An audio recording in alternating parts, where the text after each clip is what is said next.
On this week's episode of the podcast, we are going to dive into a mentorship program. We're going to talk about the pillars that are necessary in either building a mentorship program from scratch, if you're tweaking it, or if you're looking to join a company that has a mentorship program. We talk about how to pair with mentors. We talk about the mentorship agreement, which Kyle, crazy as he is, offers to share it with you guys for free. We talk about how to do payment, accountability, using it for a recruiting tool, and mistakes to avoid if you're building a mentorship program. If you are a new business or new agent in this business, or if you are working with agents that are coming onto your team, you have to watch this episode of the Whissel Way podcast. Kyle, one of the things that we talk about and we have built on our team and we have iterated over and over and over and over again is our mentorship program. We understand the importance of not only a good onboarding system, but how do we get someone from our team into production quickly? That's going to set their business up for success and make them want to stay with us, so we're not training people up and then they're bouncing out. I want to talk about why the mentorship is so important, why we spent so much time on it, and what a mentorship program should look like, whether if you're looking to join a team that has some sort of mentorship program, or if you have a team and you need to update yours or build it from scratch. What does it look like? What are I'm big into the word pillars apparently today. What are the pillars that we need to look at that are important with this mentorship agreement? Cool. Yeah, I think it's crucial, right? There's a reason that somewhere around 90% of real estate agents are out of the business within the first few years. And it's because they have no idea what the fuck they're doing. They are just kind of lost and they're flailing and have no direction and have nobody holding their hand and telling them where to go. And I think that having that is crucial to an agent's success, at least in the beginning. Just like when we all rode a bike the first time, like the majority of us started out with some training wheels on that bike. And I think having a mentorship program is kind of the training wheels in the real estate industry. Either training wheels or a lot of bumps and bruises. And the same thing happens. Either you get training wheels with a mentorship program or you stumble your way through it. 100%. So welcome to the Whissel Way podcast. My name is Kyle Whissel with eXp Realty in San Diego. My name is Bryan Kochi, Director of Marketing. The goal of the show is give you the tools, techniques, and tactics. Go out and crush it in your business. The way that we like to do that is to answer the questions that you have for us. So if you ever have a question you want to have us answer on the show, you can always go to thewhisselway.com, thewhisselway.com. Ask us questions, subscribe to the podcast and YouTube channel, join our private Facebook group and email newsletter to get some tips and tricks. Get on our referral list for all the outbound referrals leaving California. And if you really want to level up your media, audio, video, content creation, we have a course called the Media Mayor Mastermind on there as well, all available at thewhisselway.com. Let's get into it. So a bad mentorship program is one that doesn't exist. Yeah. What does one look like? If you don't have one now, what's the first thing you do? Well, I think you have to understand you need one, and not just for new agents. I think some people make a mistake. Like if you're running a team, yes, obviously a new agent needs one. But an experienced agent needs one as well, because while they likely understand the business, right? They understand how to work with a buyer, with a seller. They don't know your way, right? We call it the Whissel Way, obviously. Here, they don't know the Whissel way of doing things. So they really need to understand how we do it. Like, what are the systems that we use? What are the processes that we use? All of the, like, who are the people that we have, right? People, process, product, like, they need to understand all of those things that make Whissel what it is. So our goal, right, if you guys are Marcus Lemonis fans, the goal is to help them really with the people, the process, and the product of being a part of our team. So even an experienced agent still needs to have somebody there to hold their hand, to walk them through all these things for the first few transactions with the training wheels. And then we could take the training wheels off and let them go. And a more experienced agent, we're taking the training wheels off and starting them on a downhill where they can pick up speed really quickly. Where a newer agent, we still got to keep them on flat ground a little bit longer. So our mentorship program is shorter for experienced agents and longer for new agents. And I've said we've iterated this a ton over the years, but to get really tactical right now for our brand new agents, they go through our training, which isn't part of the mentorship program, but then they have a mentor for the first 3 deals where they hold their hand through it. And an experienced agent has it for one deal. And there's qualifications on what it means to be experienced, because everyone will tell you they're experienced because they've had their license for hundreds of hours. Wow, there's ones who've had their license for 20 years and they've only sold 2 homes. So new and experienced agents, that we qualify those differently. And so we have it that way. What does a mentor do? Mentor. Good. Okay. Next one. Mentors. Okay. Got it. You want to dive in any more than that? Oh, I thought we were just rapid firing. Nope, not on this one.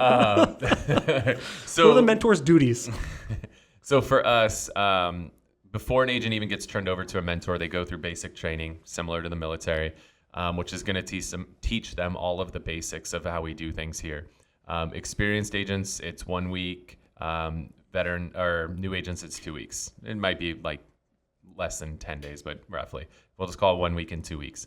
So that they can get the basic training on how all these systems and stuff work, because I'm not relying on my mentor to teach them those basics. Basic training is going to teach them the basics. Then from the training, then they get handed off to a mentor. We're assigning a mentor based on a variety of criteria, personalities, who we think is going to fit better.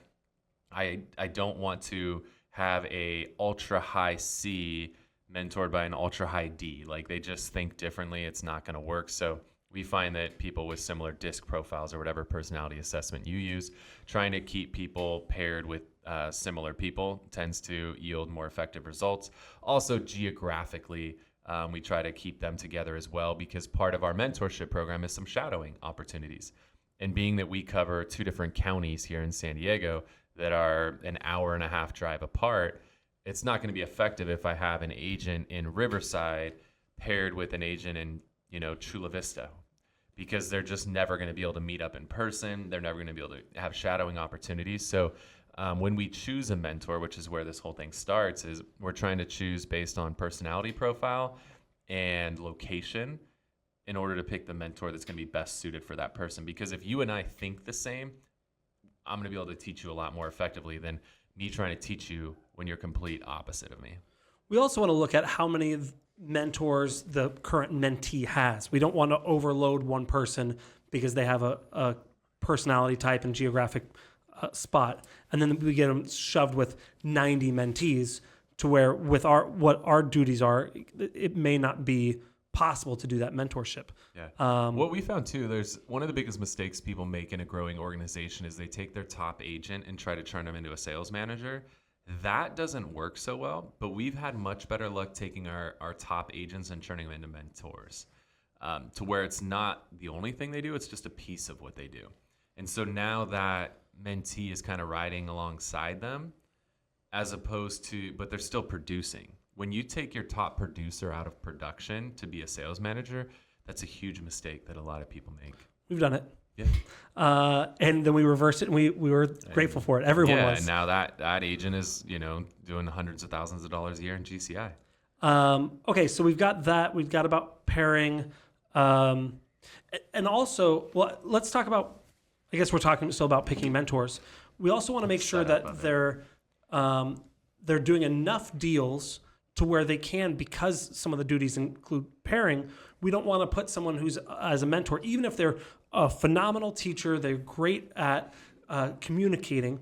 If they do 3 deals a year, we don't want to shove them with a bunch of mentees, even though they're a phenomenal teacher, because when they say, okay, well, I want to shadow you on a listing appointment, like, cool, I haven't had one in 6 months. I already did my one for the year. Yeah. So you got to make sure that they're doing enough deals to where it makes sense. Yeah.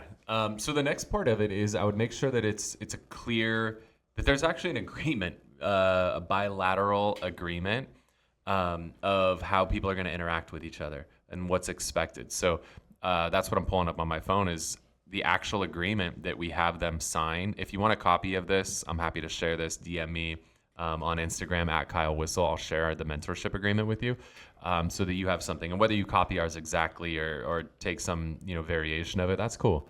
So we have an agreement that's signed by both the mentor and the mentee of exactly what each person is going to do throughout the mentorship process. And that's super important. That's something that we've done in a more recent iteration, because we had it where, hey, mentor, this is what you're expected to do. They sign it, and when the person needs help 3 months or 2 months when they get their first deal going, The mentor forgot what they signed. The mentee gets frustrated because like, my mentor's not doing anything. Now we found it's really important that mentor, this is what you're responsible for, and you're responsible for holding the mentee accountable. Mentee, this is what you're responsible for, and you're responsible for holding the mentor accountable. So if either of you guys want to get paid, make sure each other does this, so that way after 2 or 3 deals, the mentee doesn't go, my mentor didn't do any work. Oh, kind of like a purchase agreement, huh? Where like a buyer and seller agree of like what each person's going to do. Like weird that's what we do in our industry is like we put an agreement in place stating what both parties are going to do. Shouldn't we probably do that here too? What a interesting idea. Maybe not. Yeah. So that's the problem is if you don't have, that's where a lot of people fail with their mentorship program is there's no clearly defined like roles and responsibilities of like what's going to happen. So I'll just give you a couple snippets. We have, what's going to happen within the first 60 days, and they're going to have 2 shadowing opportunities. So if I'm your mentor, you're going to shadow me twice in the first 60 days, buyer appointment, listing appointment, ideally. I'm also going to help you write up your RPAs.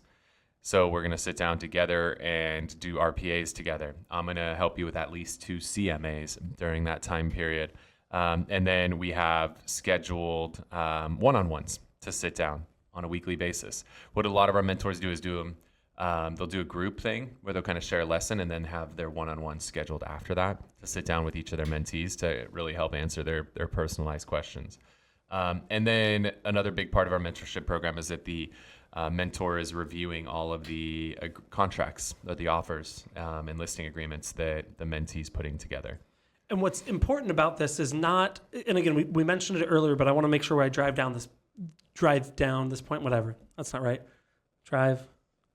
Whatever, you get it. The mentor is not teaching them how to write an RPA. They're not teaching them how to do these things. They're crafting it, they're tweaking it, they're perfecting it, they're putting the nuance to it that you all know that's so important is how do you write this so your offer gets accepted? Not, oh, what does this section mean? That's already covered in training. They already know that. If they don't know that, the mentor says, go back to your system, make sure you research that again. You've been taught this, you need to know this. But it's, hey, let's talk about these credits or putting the offer price at this or having this communication and just tweaking it so that way they can be set up to succeed, not set up to do their basic job. Yep. The other part of it is we have the mentor is paid based on a percentage of the closed GCI. So the beauty of that is that the mentor will help the mentee throughout their transaction process because that's how they're going to get paid in this program. So that's really helpful too, where the mentor will help them out when it comes to negotiating repairs and counter offers and all the things throughout the process to make sure that mentee has a successful closing because that's how the mentor is going to get paid. And there's a balance here between finding out how much can you pay the mentor to make sure they want to do all of the things, but also you can't overcharge the mentee to where, okay, hey, the first 3 transactions, you're going to pay 100% to your mentor. They're not going to survive. Yeah. So there's a balance there, and you got to figure out each team's going to be different. I think it's going to be different based on your splits and based on your average commission and how many deals are. I mean, we have on average agents doing 12 deals a year, 10 to 15 deals a year is our average agent. That's why we put it at 3. Now, if you're in a situation in a market where your average agent is doing 30 transactions, maybe 3 is not enough. Yeah. Or maybe it needs to be 3 for this type of home because you do traditional and commercial. Maybe you do a mix of each. But you've got this balance of how much can you afford to pay the mentor without crushing the mentee. Yep. What else is important about a mentorship program?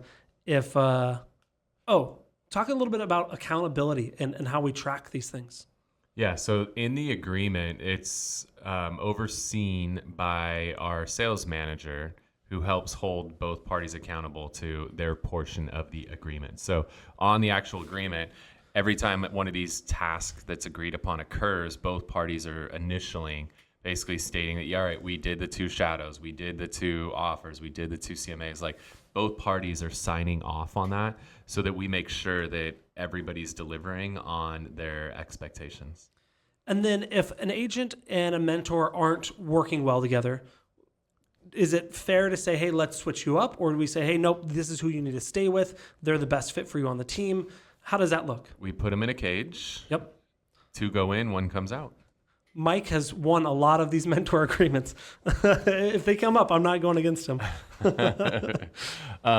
Yeah, typically if it's not working out, it's usually a mutual thing. I think we've rarely ever had a mentor or a mentee come to us and say like, hey, this is just not a good fit, and the other person not agree. Like when it's not a fit, it's not a fit. Everybody knows this. So I don't know if we've ever had that really be a problem. Maybe one time where like the mentor didn't realize they were not holding up to their end of the bargain. But then it actually, they tend to become a better mentor after that when they realize like, oh, fuck, I didn't deliver. But again, now that it's so clear with the agreement, it's hard to not deliver. And then the sales manager, again, oversees the whole program. So they can take a look and make sure that everybody's doing what they're supposed to do. And so obviously the mentorship program is phenomenal for getting agents up to speed, right? That's why we do it. We're not doing it because we're bored. But it's also a phenomenal recruiting tool, both for people that are looking to be mentored and people that are looking to be a mentor. Can you talk a little bit about that and how you can talk about that? Yeah, I mean, I think... Talk about that and talk about how you can talk about that. It's Monday. We need to do this on like a different day, maybe. Let's go. Go ahead and talk about it, Should I Kyle. talk about that? Yeah, maybe talk about it. I don't even know what we're talking about while we talk about it. Recruiting tool. Talk about it. Should I talk about it? Okay. Yeah, we find that to be helpful. You know, when we're talking to somebody who wants to join the team, the fact they know somebody's going to be there to hold their hand is helpful, because a lot of people that end up on our team have been somewhere before, which are my favorite agents, by the way, because they've tried it either on their own or they've tried it on another team where they didn't get the support that they needed, and they're actually looking for that level of support. So when they realize there's going to be somebody there to kind of hold their hand through those first 3 transactions, that's very attractive. It's also an attractive retention tool on the back end of it, because there are opportunities for mentees to ultimately become mentors as they mature in the business. And that's really helpful too. And sometimes the people who started as a mentee make really good mentors because they've been through the program, and they know like, hey, my mentor was really good because they did this, this, and this, but I wish they would have done that. And now when they become the mentor, they do that and make sure to make it actually a better program all the way around. So we broke out ours pretty extensively. And if they want the mentor agreement, you said just hit you up on Instagram. DM me on Instagram at Kyle Whissel, and just let me know you want the mentor agreement, and I will send you a copy of it. Are there any other, and we talked about some of the mistakes we've made in the past, are there any other kind of ones that pop out in your brain of you definitely avoid doing this, don't do this? Yeah, I think like the big one is what Brian said, is you got to make sure that it's equitable for all parties involved. You can't take too much, but you can't pay too little, because if you pay too little, the mentor is not going to be into it, and if you take too much, the mentee isn't going to survive, and they're going to be out of the business. So that's a balancing act. And again, there's not a right or wrong answer. It's just what's right for your market, your price point. I think that I just want to drive that home. Initially, we just had the share taken from the mentee and paid to the mentor. Now we split that 50-50. So the company covers half of the mentor cost and the mentee covers half of it. We found that helped to get the mentor what they need to make it worth it, where they'll put the effort in. But also now we're taking half as much from the mentee, so they're still making enough to survive through those first 3 transactions. So I think that's an important point I want to put in there. And then I think the other thing is that we have in place now that we didn't before, we already touched on, is having the oversight, having both sides be accountable to it, and having the oversight of the sales manager. This isn't something you can just tell your top agent, hey, teach them how to do this. Teach them how to do the business and let them go. It has to be structured. Or you can try it and not structure it, and after several iterations, come to us and say, can I get that agreement? Because it's different now. Yep. So we've done it. We've messed up with it. Cool. Awesome. Well, I hope you guys got some value out of this. Before we wrap the show today, we're going to dive into something we refer to as the Whissel widget of the week, something we utilize in our business. It saves us time, makes us more money, or just helps us have a little bit more fun. Mine, I'm sure I've done this before, but every time I'm through TikTok, I see a new feature that this can do. I absolutely love Canva. Canva.com. I use it primarily to add text and make things look pretty to photos. But not only can you do a lot of stuff with photo editing, but you can do video editing. So if you're like, hey, I need to do, put something over this or put some music or do some transitions, it can do some pretty basic video editing really well.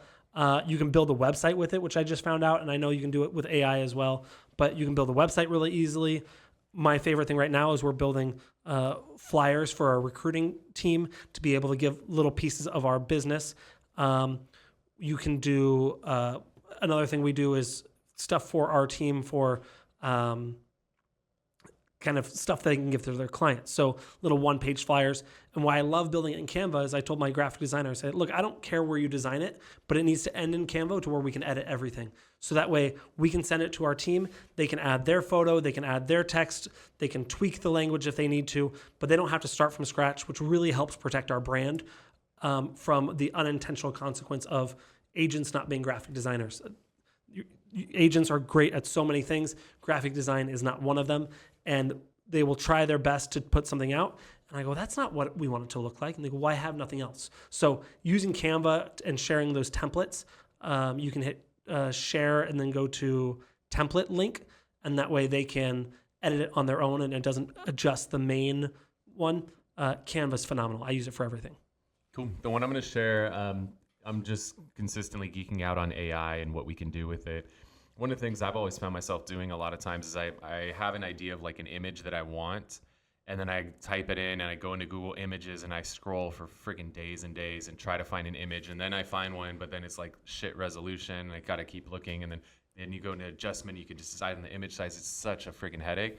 So this one is actually from OpenAI, who is the people behind ChatGPT. They have something called DALL-E, D-A-L-L-E. And DALL-E is something where you can go in and just type in that you want an image of something in particular. So, for example, I want an armchair in the shape of an avocado, and it will literally make you an image of an armchair shaped like an avocado. So, like, whatever you want in your head, you literally just type in a description. Like, that's a very basic description. Here's a little more, like an oil painting by Matisse of a humanoid robot playing chess. Like, now you're getting to like high level, and it just nails this stuff. So if you're looking to create images that are what you have in your head, you don't want to have to go look for it.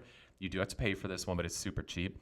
DALL-E is amazing at creating images. And, in listing presentations or just presentations in general, it's really important that you use imagery in presentations. And so I'm really excited for this to enhance my presentations, because now I don't have to go look for the images.